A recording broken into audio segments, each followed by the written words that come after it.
students, a very good morning to all of you. I hope all of you are doing your studies regularly and all of you are safe at your home. Okay, and मैं उम्मीद करती हूँ कि आप इस type की जो आपकी स्टडीज़ हैं उनको एंजॉय कर रहे होंगे. मीन्स एज यूजल जैसे क्लासरूम में होता है, टीचर आपको पढ़ाते हैं, देन आपको रिटर्न वर्क मिलता है, तो आप अपना रिटर्न वर्क भी कर रहे होंगे ऑनेस्टली. ओके, सो ये आपके वेकेशंस नहीं है, आप इसमें अपना टाइम वेस्ट नहीं करेंगे. तो जैसे आपके स्कूल में आप स्टडी करते थे अपनी, वैसे ही आपने कंटिन्यू करनी है. Okay students, so students as we started the chapter working of institution, and working of institution में हम पढ़ चुके हैं. हमने मंडल कमीशन के बारे में पढ़ा. मंडल कमीशन उसने क्या रिकमेंडेशन दी थी एंड किस तरह से ऑफिस मेमोरेंडम है उसको पास किया गया था एंड रिजर्वेशन दिया गया था. मीन्स हमने एक एग्जाम्पल के साथ में ये देखा कि लॉज जो इम्पोर्टेंट पॉलिसीज एंड लॉज हैं वो कैसे बनते हैं इंडिया में. Okay, so now today we are going to read about the parliament. So क्योंकि हम इस चैप्टर में डिफरेंट इंस्टीट्यूशंस के बारे में पढ़ रहे हैं, तो one of the main institution of India is parliament. अब पार्लियामेंट के लिए अगर एक लाइन बोली जाए, it is a supreme law making body. एक सुप्रीम लॉ मेकिंग बॉडी है. मीन्स जो लॉज बनते हैं वो कहाँ से बनते हैं, वो पार्लियामेंट से ही बन रहे हैं. Okay, if you take the example of the office memorandum, कि आप कहेंगे कि उसमें तो जो ऑफिसर्स थे या प्राइम मिनिस्टर थे या प्रेसिडेंट थे उनका ही रोल था, बट उन्होंने जो भी डिक्लेरेशन किया वो कहाँ पर करा था, पार्लियामेंट में.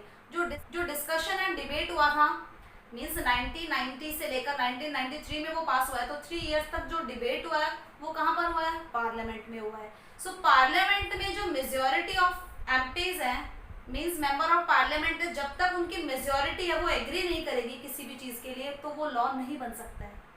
जब तक कोई लॉ नहीं बनता उसे हम बिल बोलते हैं, एक रफ ड्राफ्ट जिसे कह सकते हैं हम. लेकिन उसके बाद में उस पर डिस्कशन होता है. मेजॉरिटी तो 2/3 जो मेजॉरिटी है एमपीज की वो उसके लिए एग्री करती है, लोकसभा में पास होता है, देन राज्यसभा में वो पास होता है, देन प्रेसिडेंट उस पर साइन करते हैं, उसके बाद में वो लॉ बनता है. तो ये सारा प्रोसीजर कहाँ पे हो रहा है, पार्लियामेंट में. So that we can say that supreme law making body of India is parliament. Okay, हमारे इंडियन पार्लियामेंट का नाम क्या है, हम उसे बोलते हैं भारतीय संसद. और अगर आप संसद भी लिखेंगे तो that will be correct. Okay, so हमारे पार्लियामेंट का नाम है भारतीय संसद. कहाँ पर है, न्यू दिल्ली. ओके, आपने पिक्चर्स भी देखा होगा उसका कई बार, है ना. So parliament played a very important role in the making law over the Mandal commission recommendation. अब मंडल कमीशन ने बहुत सारी रिकमेंडेशन दी थी, जिसमें उसने बैकवर्ड क्लासेस का कैसे अपलिफ्टमेंट किया जाए अपने व्यूज दिए थे, रिकमेंडेशन अपने सुझाव दिए थे. उनमें से एक मेन था 27% रिजर्व, उसमें से एक मेन था 27% रिजर्वेशन. ओके, सो ये वाला रिकमेंडेशन है, ये तो आपने बिल्कुल याद रखना है कि मेन रिकमेंडेशन क्या था मंडल कमीशन का. That was set in 1979 and it gave it recommendation in 1980 में उसने अपनी रिकमेंडेशन दी थी. ओके, सो उसके बाद में मीन्स पार्लियामेंट ने एक इंपॉर्टेंट रोल प्ले किया है. जब मंडल कमीशन ने अपनी रिकमेंडेशन दी थी, मीन्स जो प्रेसिडेंट है उन्होंने डिक्लेयर करा था कि मंडल कमीशन की बात मानी जाएगी. सो जो बहस, डिबेट एंड डिस्कशन चला वो कहाँ पर चला था, वो पार्लियामेंट में चला था. उसके बाद में सब कुछ ठीक होने के बाद में प्रेसिडेंट ने डिक्लेयर करा था कि अब हम इम्प्लीमेंट करते हैं इस रूल को. ये कहाँ पर इम्प्लीमेंटेशन हुआ था, ये पार्लियामेंट में हुआ था. So debate, discussion and shape of the decision, कि डिसीजन कैसा होगा, ये शेप है, ये कहाँ पर ली गई थी, ये पार्लियामेंट में, ऑफ द गवर्नमेंट. ओके, सो ये शेप है, ये गवर्नमेंट के डिसीजन की कहाँ पर ली गई है, पूरा प्रोसीजर कहाँ चला है, पार्लियामेंट में. इसलिए पार्लियामेंट पर जब क्वेश्चन आएगा तो why do we need a parliament, हमें पार्लियामेंट की जरूरत ही क्यों है. मंडल कमीशन में आपसे बहुत कम पूछा जा सकता है कि पार्लियामेंट का क्या रोल था. वो हमें सिर्फ समझाने के लिए कि कैसे एक जो लॉ है वो बनता है, इसलिए वो एग्जाम्पल दिया है. तो पार्लियामेंट का जो मेन रोल है वो हम पढ़ेंगे. So why do we need a parliament, हमें पार्लियामेंट की जरूरत ही क्यों है.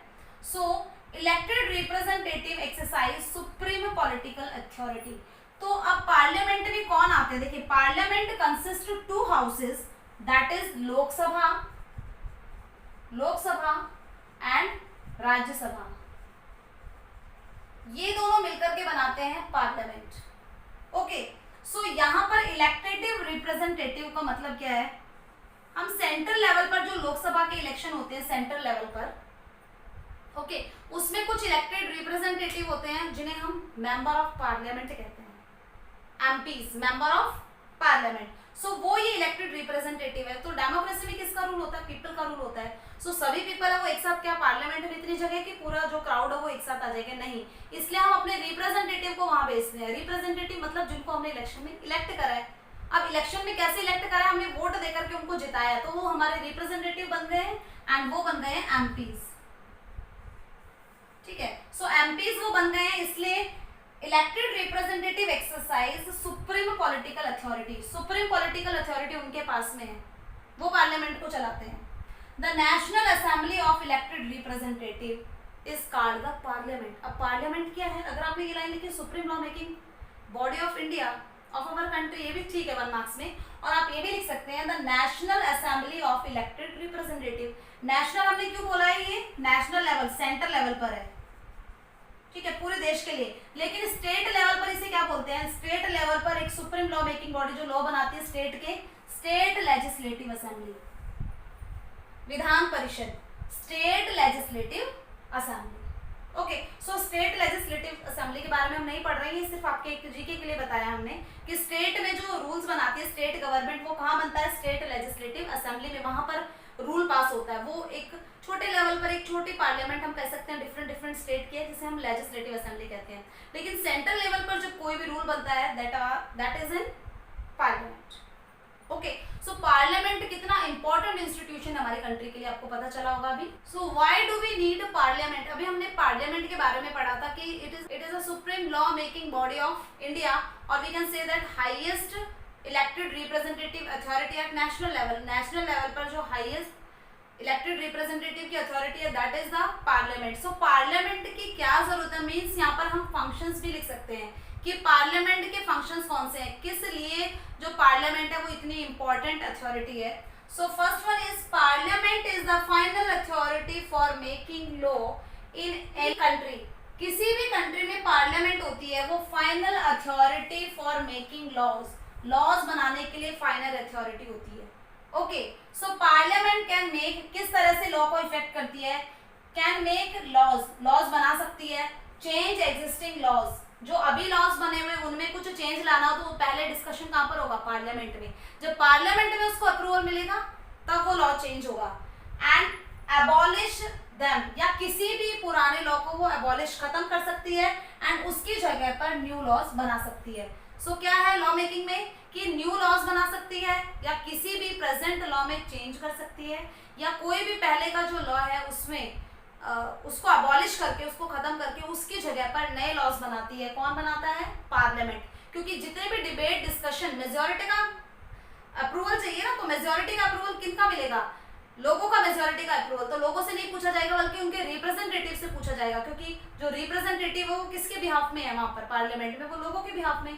Democracy is the rule of people, and people क्योंकि डायरेक्ट रूल नहीं कर सकते इसलिए वो अपने रिप्रेजेंटेटिव को भेज देते हैं। इसलिए रिप्रेजेंटेटिव डेमोक्रेसी में जो रिप्रेजेंटेटिव होते हैं वो मेजर डिसीजंस लेते हैं कि ये नया लॉ बनना चाहिए या इस लॉ में चेंज होने चाहिए या कैसा नया लॉ बनेगा। तो वो सब डिबेट डिस्कशन कहाँ पर होता है? पार्लियामेंट में।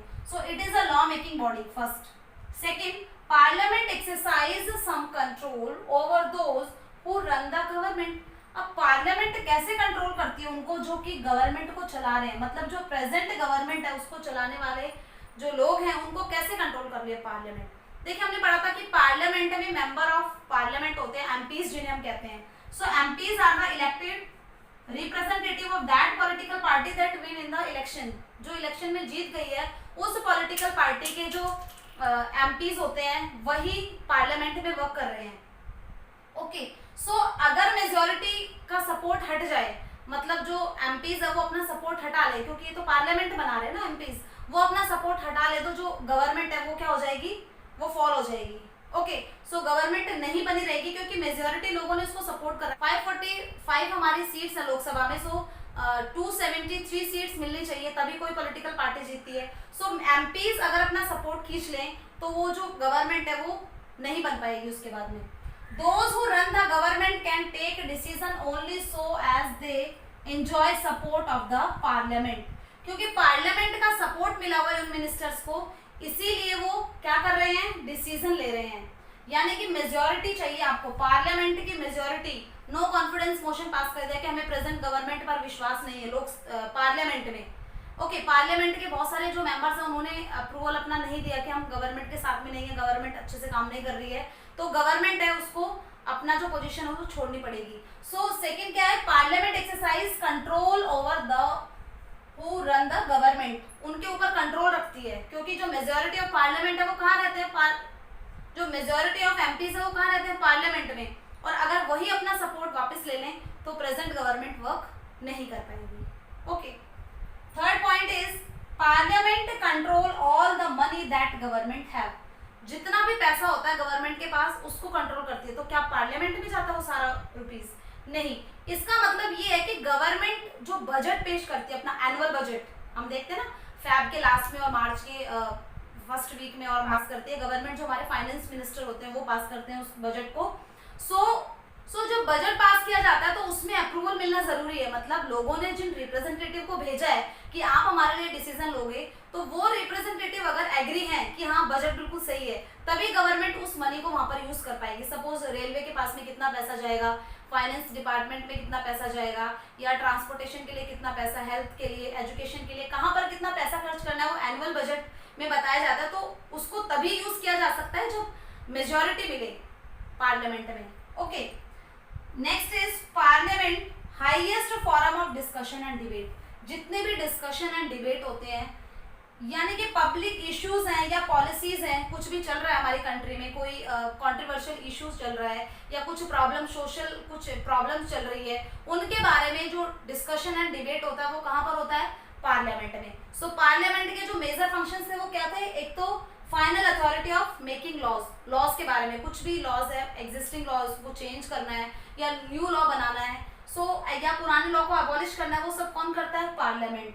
Parliament exercise some control over the present government, जो गवर्नमेंट है उसके ऊपर कैसे कंट्रोल है, क्योंकि मेजोरिटी का सपोर्ट मिला हुआ है ना प्रेजेंट गवर्नमेंट को। अगर वो मेजोरिटी मना कर देगी, मतलब जो एमपीज हैं वो मना कर देंगे कि हमें प्रेजेंट गवर्नमेंट के साथ में नहीं रहना है, तो अभी फिर गवर्नमेंट कैसे वर्क करेगी। ओके, गवर्नमेंट को अपनी पोजीशन छोड़नी पड़ेगी। Next, parliament control all the money that government have, जितने भी मनी रिगार्डिंग इश्यूज हैं वो कहाँ पर डिस्कस होते हैं, वो पार्लियामेंट में। कहाँ पर कितना पैसा खर्च करा जाएगा, गवर्नमेंट के कितना बजट है, कहाँ पर कितना स्पेंड करा जाएगा। ओके, ये सब कहाँ पर पब्लिकली रिवील किया जाता है, कहाँ पर, ये पार्लियामेंट में। यानी कि जो बजट होता है उसको हमसे छुपाया नहीं जाता, बल्कि बजट में कहाँ पर गवर्नमेंट कितना पैसा खर्च कर रही है वो पब्लिकली हम मीडिया में भी देखते हैं, न्यूज़पेपर में भी देखते हैं। सो गवर्नमेंट उसको अप्रूवल देती है कि मनी को कैसे एक बेटर वे में स्पेंड करना है लोगों के लिए। And parliament is the highest forum of debate and discussion, जितने भी मेजर इश्यूज हैं या जितनी भी ज्यादा प्रॉब्लम्स हमारे कंट्री में चल रही है वो सब कहाँ डिस्कस होती है, पार्लियामेंट में। सो स्टूडेंट्स, आज की क्लास में हमने मेनली जो पार्लियामेंट है उसके फंक्शंस के बारे में पढ़ा है कि what is parliament and what are the functions of parliament. So आप ये जो क्वेश्चन है, एक video, after watching the video you have to write this question in your rough notebook. आप रफ नोटबुक में खुद से एक बार लिखने की कोशिश करेंगे कि आप पार्लियामेंट से क्या समझते हैं, एंड उसके जितने भी फंक्शंस हैं मैंने यहाँ पर डिस्कस करे, आप एक बार उनको राइट करेंगे after watching the video. And read this chapter from your NCERT book. आप ये जो टॉपिक है इसको रीड करेंगे एनसीईआरटी बुक से, so it will be more clarified to you. Okay, so best of luck for your studies and do your studies honestly. Thank you.